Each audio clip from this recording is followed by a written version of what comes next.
President Jim Schmidt's inauguration is set for April 8th. See how his plans will affect the future of the JMU campus. Impaired driving is a national issue. See how one organization is promoting safer driving. And these Dukes have got the beat. Watch our recap of the Dogpile Music Festival.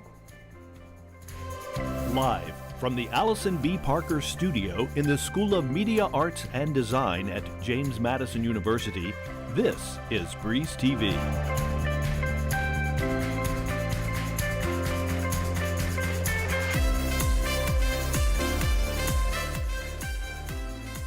Welcome to Breeze TV. I'm Madeline Beinak. And I'm Madison Florzik. A JMU inner-city campus bus shuttle and a Harrisonburg city bus that was running on the Purple Line crashed. The crash was outside Festival Conference Center. JMU University spokesperson Chad Saylor wrote to The Breeze that there are no injuries. Students have evacuated the buses. ICS and Harrisonburg city buses are moving around the crash. This is the second vehicle crash involving a Harrisonburg city bus this week. For updates, visit the Breeze website. JMU President Jim Schmidt's inauguration is less than a week away. President Jim says he's more excited now than he was a year ago when he first got the presidency. Our Alexa Bonilla sat down with him to discuss his first year at JMU, as well as his strategic plan and how the next provost and board of visitors appointments will play into this. For JMU President Jim Schmidt, it's been a year of learning. Why shouldn't JMU be known for the following things? Why can't we be the best in the Commonwealth or best in the nation on something? What are those opportunities to really serve?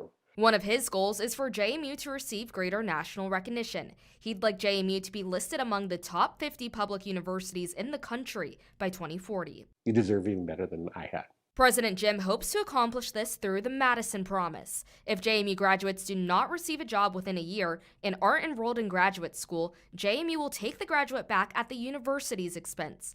JMU will provide job coaching and additional coursework to assist the graduate in finding a job. I think that's pretty exciting, and I think it's something where people would say, wow, there's a university that doesn't just talk the talk. We're walking the talk, and we got your back. And we're going to be alongside you the entire way. This is all a part of President Jim's strategic plan, which isn't finalized yet.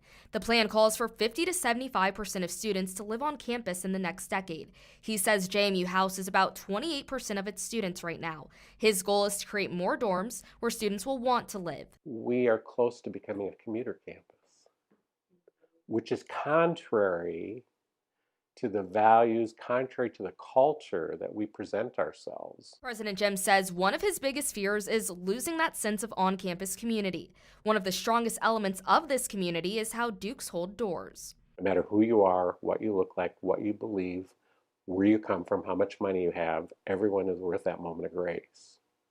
To hold that door, and in order for you to do that, you have to have your phone down momentarily to be able to look over your shoulder and look forward to see if someone's coming.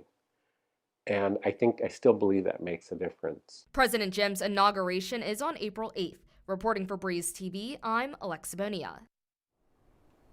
JMU Office of the President sent an email to students and staff requesting feedback on JMU's strategic plan draft. Feedback is accepted until April 13th at 5 p.m. JMU Board of Visitors will review the draft of the strategic plan at its next meeting on April 23rd and 24th. President Jim's first official visit as president was about a year ago. The university hosted a meet and greet event with him and the student body, but it turned into a protest. During that visit, a meet and greet event turned into a group of students protesting JMU's diversity, equity, and inclusion changes. Since then, President Jim says that he has met with the students to discuss inclusivity on campus. It's really important that in the process of becoming or being a college student, that we start to discover their voice and understand the importance of using your voice to stand up and speak for things that you believe in. President Jim says that he wouldn't be where he is today without the freedom to protest. During his freshman year at Winona State University, there were talks of doubling tuition, which he knew he couldn't afford. And that's what really sparked that notion of a passion around high quality education for an affordable price. We flooded the steps of the Minnesota State Capitol and we protested this. Now, the way you probably think, oh, great, and they stood up for themselves and we won it, and the fact is we lost. President Jim says it's important to continue striving to make a difference. As President Jim's first year comes to an end, so is SGA's President Charlotte Bronaw's term. Bronaw reflects on her position as she nears graduation. Bronaw describes herself as a bridge, sharing student perspectives with President Jim and informing students about important university decisions. She says a lot of her job is keeping President Jim updated on student body morale. And he works really hard to get to know students and really interact with them, and so he leans on us a lot to be like, what events should I be at? What would be helpful to meet students, and all these different things. And so we give him a lot of different insights and feedback. So it's really great. He's wonderful. As SGA's President, Bronaw ensures that SGA stays on track with completing projects, while also coordinating university-wide events. JMU's Student Government Association elections were held on Tuesday. SGA announced the winners Wednesday morning on its Instagram. Our Lauren Keller is in studio with 2 elected SGA officials to talk about their plan. Lauren? Thank you, Madison. I'm here with SGA President-elect Jessica Obaji and Student Representative for the Board of Visitors, Graham Scher. Thank you so much for joining us. Thanks for having us. Thank you. Yeah, and Obaji, SGA President Charlotte Bronaw talked about being the bridge for students and faculty. How do you plan on keeping students informed and being that bridge on your role? I definitely plan on keeping that going by making sure we have town halls where students can stay engaged in things happening here at JMU. Also having student forums where students can come and talk to us about things that they want to see us implement here on campus as the student government. I also want to be accessible to all students, so I will be having coffee dates, lunch dates with students, just so I can keep them better informed of what's really happening here on campus. Yeah, and Scher, there was a lower voter turnout this year than last year. How do you plan on representing student voices at the Board of Visitors meeting? I think you need to make sure that people actually know what the Board of Visitors does. Many students that I talked to during my campaign didn't even know what the Board of Visitors is and didn't know what they did. So just making that more transparent and making sure that maybe students receive a newsletter in their email so they can read what the Board of Visitors did on that specific meeting or something. And just making sure that that transparency is widened. Yes, and President Jim spoke about how freedom of assembly and to protest is important for college students. Obaji, how do you plan on navigating those issues in SGA? I definitely plan on making sure that students are well informed, keeping in mind where they're getting their information from, like educating them about personal biases and making sure that they mitigate from that. And just making sure that students feel represented on campus, being the voice for them, but also teaching them how to effectively protest as college students, and also keeping in mind to be civically engaged. And from both of you, what do you hope to accomplish by the end of your terms? By the end of my term, I hope to accomplish a more united student government. Like the popular saying says, if you want to go fast, go alone. If you want to go far, go together. I believe as a more united student government, we will accomplish much more than any other student government has ever accomplished in these past 111 years. And my goal is to make sure that every student opinion is heard by the board, and every student that wants the chance to give their opinion is heard and listened to. Well, thank you both again for joining us. Back to you at the desk. Ballard Parking Deck is reserved on April 8th for President Jim Schmidt's inauguration ceremony. The closure is set to impact students and faculty commuting to campus. Provost Bob Coulvard stated in an email that there will be increased traffic and congestion around the Atlantic Union Bank Center. The area around the Convocation Center will also be impacted due to a lane closure on University Boulevard. Convo lots A and B are also partially closed to accommodate construction. JMU Parking and Transit Services encourages students who typically park in the Ballard Parking Deck to seek alternative transportation, such as the Harrisonburg bus system. Coming up on the sports desk, 2 JMU basketball players intend to enter the transfer portal, along with an update on the new coaching staff at JMU football. The one, the only, Bojangles Cajun Filet Biscuit. Nothing compares to our signature Cajun Spice Chicken Breast Filet on a made-from-scratch buttermilk biscuit. Bojangles Cajun Filet Biscuit is so good, we serve it all day. For a limited time, get 2 Cajun Filet Biscuits for just $5. Bojangles, it's bow time. It's bow time. Breakfast, lunch, or dinner, the Carolina Legend can make your tailgate a winner. We're talking crispy chicken, made from scratch buttermilk biscuits, and all the fixins to feed your crew faster than you can say touchdown. Let Bojangles do the cooking. Order your tailgate today. It's bow time. It's bow time. It's not a menu hack anymore. Bojangles Sausage Bowberry Biscuit is officially available for a limited time. Enjoy sizzling sausage on a made-from-scratch Bowberry Biscuit because sweet and savory belong together. Get one at Bojangles today. It's bow time. It's bow time. Introducing new Bojangles chicken wings. Try the boldly seasoned classic, sweet and smoky barbecue, or creamy buffalo for some heat. Head to Bojangles and order all 3 flavors for your next party. It's bow time. This is Breeze TV.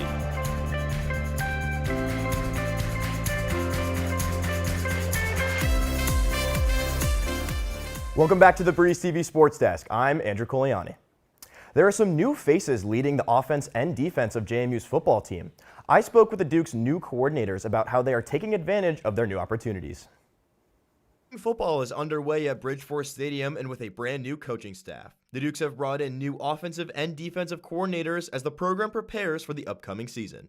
While the faces on the sideline may be different, the expectation inside the program remains the same: to build on the standard that has made JMU so successful in recent years.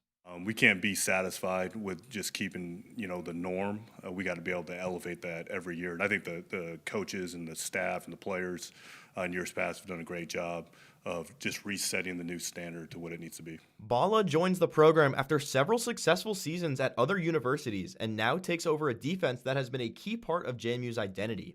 On the other side of the ball, new offensive coordinator Cam Aiken's goal is to help shape the Duke's offensive identity heading into this season. I hope, number one, they play hard, right? I think good intensity, a lack of sense of urgency, like we're going to have a sense of urgency, right? Great effort, aggressiveness, right? I kind of tell the guys all the time, I'm going to call the plays aggressively, right? Not stupid, but aggressively, right? And I want them to play aggressively, try to win the game, not lose the game. As spring practices continue, both coordinators say the goal is to establish their identity while keeping the competitive culture that has defined JMU football. The Dukes are focused on building towards the fall and continuing to raise the standard in Harrisonburg. Reporting for Breeze TV, I'm Andrew Coliani. On Thursday night, the Dukes lost their first game of the series against the Louisiana Raging Cajuns 5-4. They're now 4-6 in the Sun Belt and are 13-15 overall. At the top of the first inning, junior outfielder Kyle Langley prevented the Cajuns from scoring a home run, catching the out over the wall. This was followed by a home run from redshirt sophomore Clay Thompson, his 3rd home run of the season. This is what he had to say after the game. We set ourselves up really well to win the next 2 games. I don't think we do anything different. I think we've played really well at Georgetown and then played really well tonight and just didn't go our way again. So it's going to turn around eventually. I think we're doing all the right things.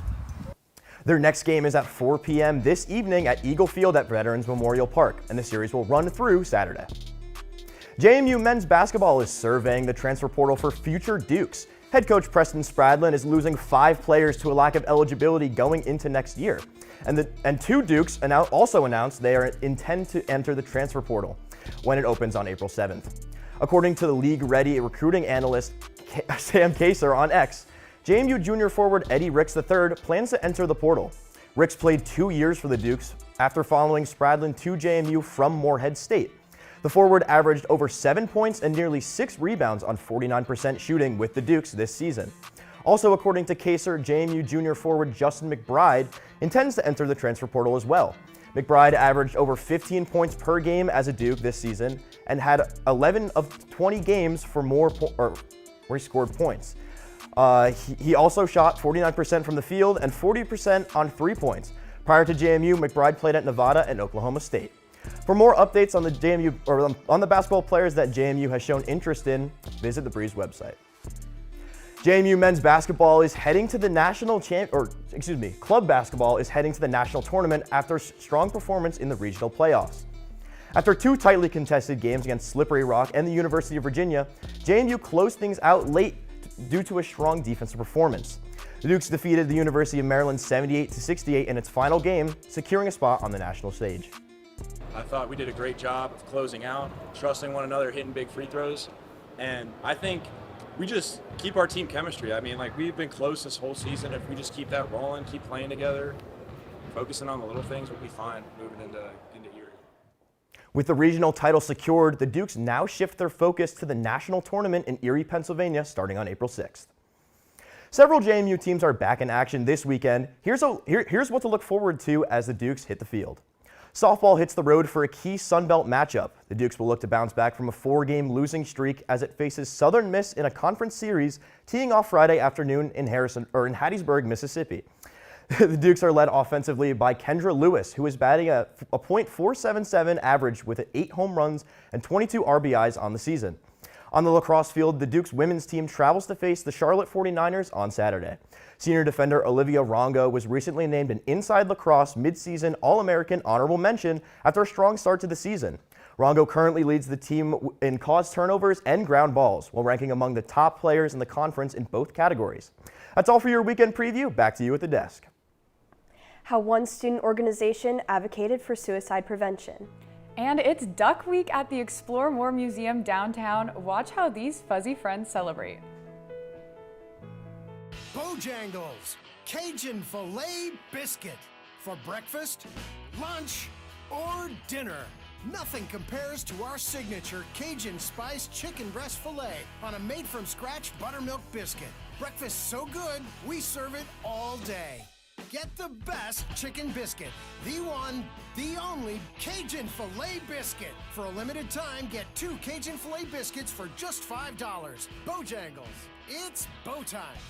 It's bow time. Some classics never go out of style, like fresh egg, American cheese, and hickory smoked bacon on a made-from-scratch biscuit. Get a bacon, egg, and cheese biscuit with crispy bow rounds and a hot coffee or medium drink. Order in the app or at Bojangles. It's bow time.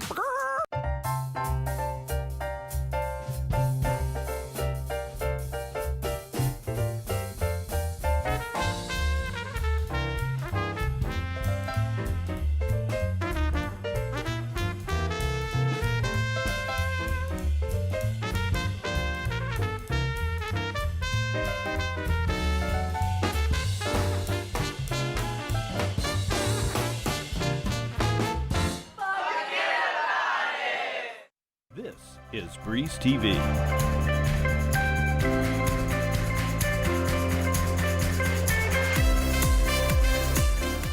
Safe Rides hosted its Don't Blow It spring event to discuss the impacts of impaired driving.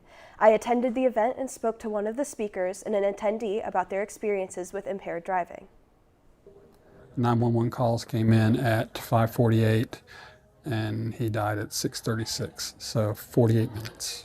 MC Gravely's son passed away in 2022 due to a driver under the influence. His son, Cade Gravely, was 22 years old. It's affected everything that we do. I wake up thinking about him. I go to bed thinking about him. What would he be doing? It's changed everything. Speaker Joshua Cagney was involved in a car crash in 2003. He spoke about how he was under the influence of alcohol in the crash. Cagney advised students to make smart decisions while drunk. Take the time to think about what are the potential outcomes of the choice that I'm going to make, and if I'm waffling on whether it's a good choice or a bad choice, actively practice that time to think about what the long-term consequences are of what could happen. Gravely says that he is interested in advocating for safer driving in the future. Cagney and other speakers asked audience members to think about their choices before getting behind the wheel and to have a plan to get home safely. Butterflies for Ben hosted an advocacy night to hear stories from students who have struggled with their mental health. Breeze TV's Grace Fleshman spoke with the founder about their mission and how communication can prevent suicide. Libby Stedman founded Butterflies for Ben her freshman year after her friend Ben Staplefeld died by suicide. She said she feels this organization can bring people together and make sure Ben's name is never forgotten. I feel like when people hear a story from someone else, especially someone that they see passing on the sidewalk, they'll understand that mental health is something that everybody struggles with, not just the people you see on TV, but the people you cross on the street. Many students opened up about their mental health journeys. One student speaker believes that people should not face their challenges alone. It really takes hearing other people and getting the support from other people to help you realize that there is so much more to life than the things that you're struggling with. The organization encouraged students to have difficult conversations so they never have to face it alone. If you or someone you know is struggling with their mental health, you can call or text 988, a 24/7 suicide and crisis lifeline. Reporting for Breeze TV,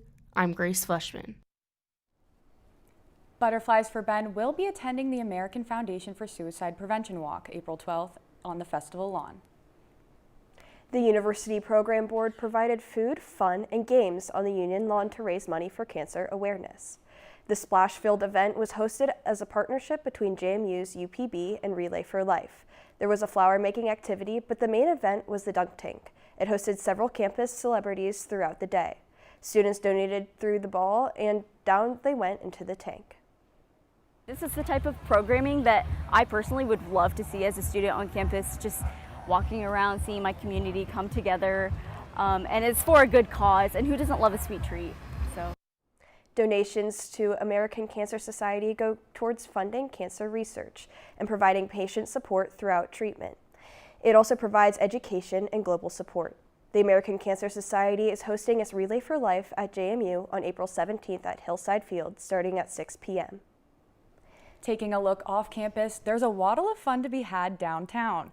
Our Grace Heber went to see the ducklings live as part of the Duck Week festivities.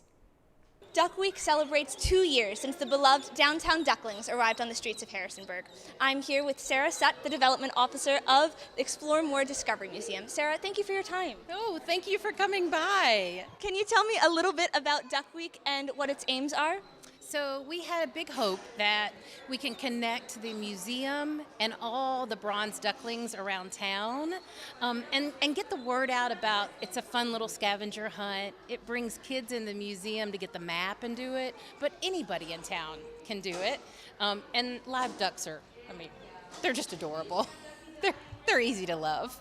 I couldn't agree more. Could you tell me about why you think it's important for children to be able to interact with the ducks here today? Oh, this is something that many kids don't ever do in their lifetime. This might be the first time I've ever held a live baby duck. So I think the interaction and the hands-on, it just adds a whole different layer to learning and to experiences. So the festivities are going to continue into tomorrow. Can you tell me how the community can get involved?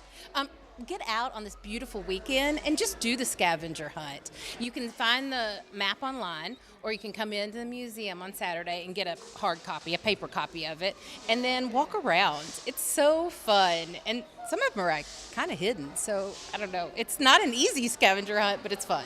Thank you so much for joining us. If you're looking for more information, you can go to the Explore More Discovery website.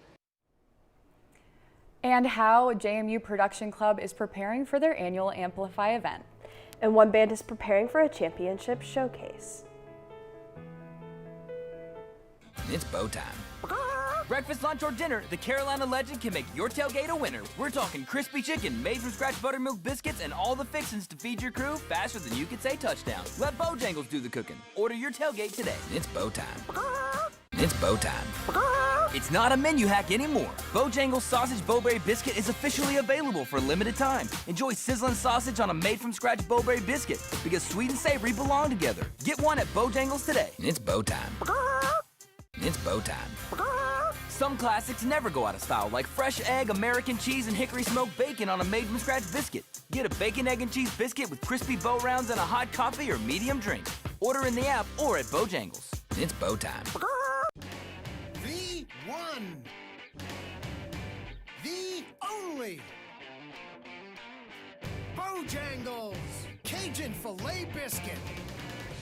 Nothing compares to our signature Cajun Spice Chicken Breast Filet on a made-from-scratch buttermilk biscuit.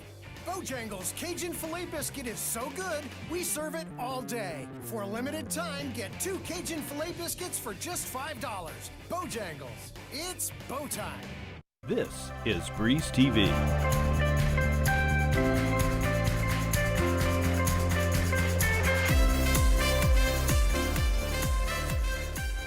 The JMU Music Production Club is hosting their annual Amplify event, showcasing many of JMU's performing and visual arts organizations. Breeze TV's Grace Fleshman is in the studio today with what to expect from tonight's event. Grace? Thanks, Madison and Madeline. I'm here with Jared Marcus, the president of the JMU Music Production Club. So what makes this year's showcase unique?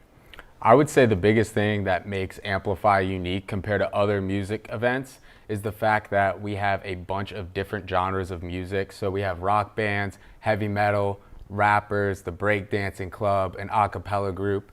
The whole purpose of Amplify is to showcase all musical and performing arts talents here at JMU. So we try to reach out to as a diverse crowd as we could. Yeah.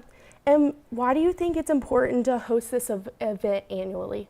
That's a great question. I think the biggest thing is because this club has a high ceiling, it has a lot of potential, and it gives something for our members to look forward to. It makes them want to create. There were a lot of people inside of our club who felt that the event was coming up, so they had to get their songs mixed right and have everything down pat, and it pushes them to be a better artist and then also gives them the chance to go out and perform it. Yeah. And what can students expect from tonight's event?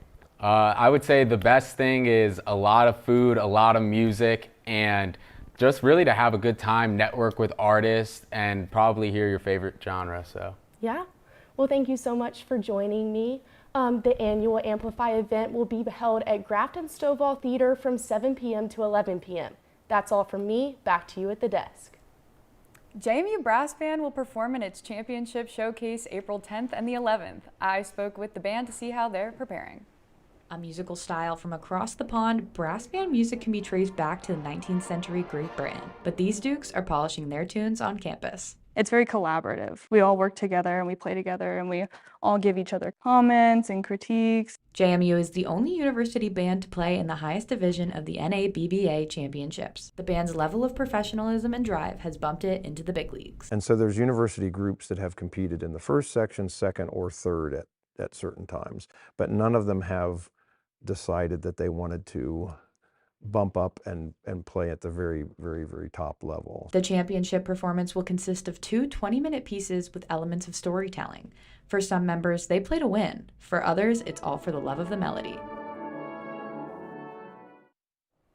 From DJs to dancing and drums, JMU's Dogpile Festival roared to life. Breeze TV's Julia Snell listened to the notes artists and organizers wanted to leave for students.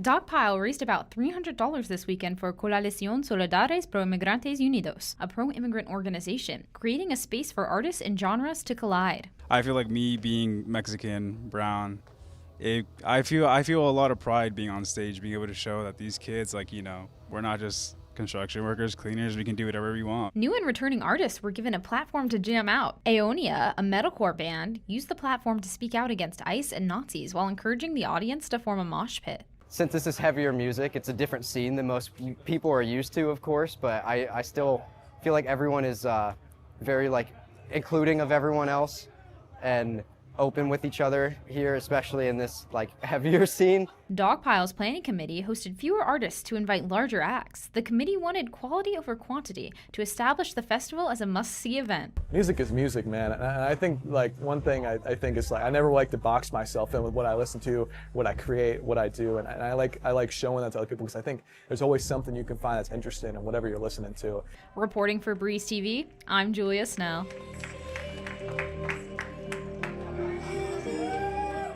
It's been a very musical week, and I'm planning on seeing Luke Combs on Saturday, so I really hope that the weather, stays nice and clear and as sunny as it's been. That sounds like so much fun. Our Sydney Sultanic is in the studio with your weekend weather. Sydney?